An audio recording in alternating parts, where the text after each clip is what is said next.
ना जाओ परदेस राजा मानो कहनवा ना जाओ परदेस राजा मानो कहनवा।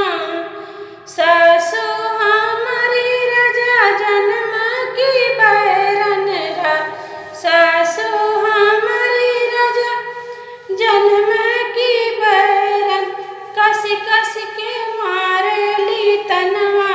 ना जाओ परदेस राजा मानो कहनवा ना जाओ परदेस राजा मानो कहनवा।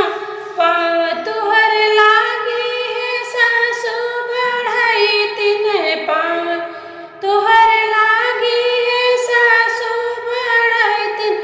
मनाय लवत्यु बेटा कही के सजनवा लौटाय लवत्यु बेटा कही के सजनवा। ना जाओ परदेस राजा मानो कहनवा।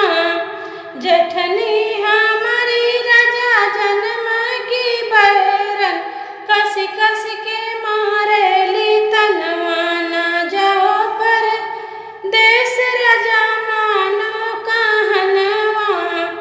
पाँव तुहर लागिला जठनी बढ़ई तिन पाँव तुहर लागिला जठनी बढ़ई तिन। मनाय लवत्यु देवरा कही के सजनवा लौटाय लवत्यु देवरा कही के सजनवा। ना जाओ परदेस राजा मानो कहनवा।